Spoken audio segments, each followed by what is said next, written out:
based off of how they've been looking, I really am confident that this Dallas offense can definitely be the best in the NFL.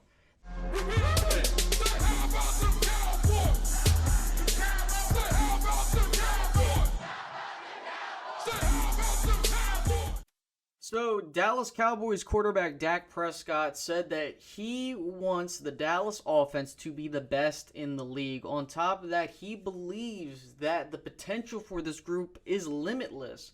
And I wanted to go over my thoughts on what he said and just really talk about what the potential for this offense really has this season as we go further into training camp, towards the preseason, and what we're going to see with the final roster going into the regular season.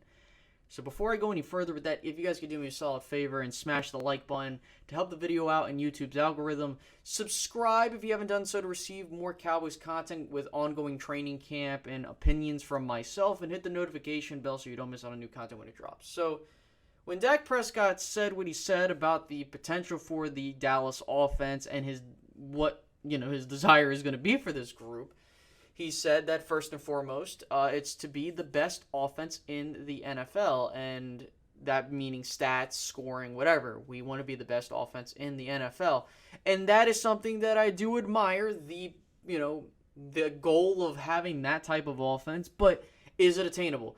Absolutely, it is. Last year Dallas had a juggernaut of an offense in terms of putting up yards, statistics, touchdowns, you name it, in points. Dallas was up there in any form of metric. I mean, Dak Prescott was having one hell of a season before he got injured.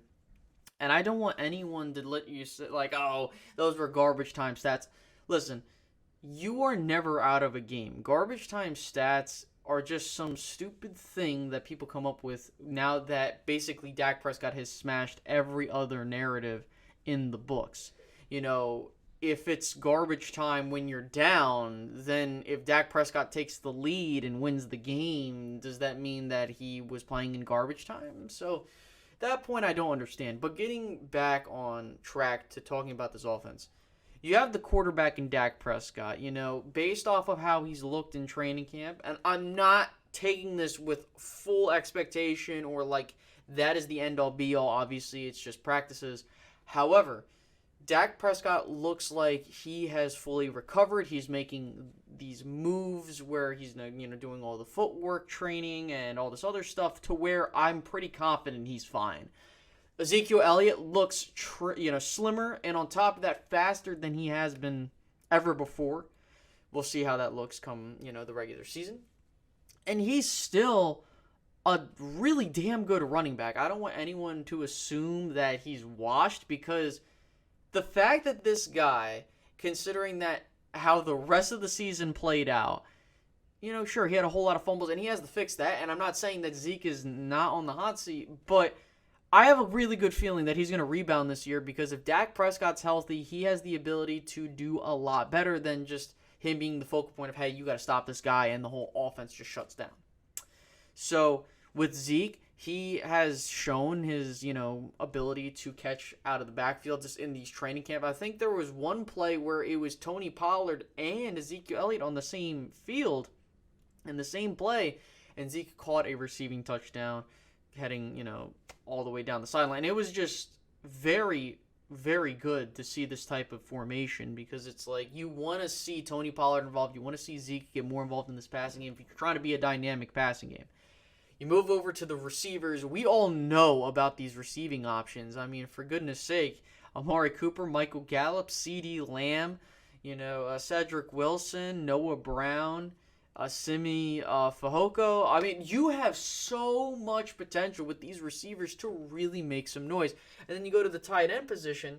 You have Dalton Schultz and Blake Jarwin. I will say Blake Jarwin is kind of being eased back into things as Dalton Schultz is beginning a bulk of the work. But even if either one takes the reins, or if you have both, they have the, factor of taking the top off a defense with being at the tight end position. And that's something that we've needed. When Jason Witten was here, you really didn't have that towards the latter stretch of his career, but now you do. So it's important that Dallas takes advantage of that. And then the most important factor is this offensive line. Tyron looks good. They're getting a lot of snap time between McGovern, Williams, and Biotish. That's important because I guess they were running plays where Connor Williams was at center and Connor McGovern was at left guard. So that looks like that might be the plan if Tyler Biotish is to get hurt or if they just don't have that guy at center. Lyell has been looking decent. And Zach Martin's been looking solid. I mean, based off of how they've been looking, I really am confident that this Dallas offense can definitely be the best in the NFL. They have the tools to do it.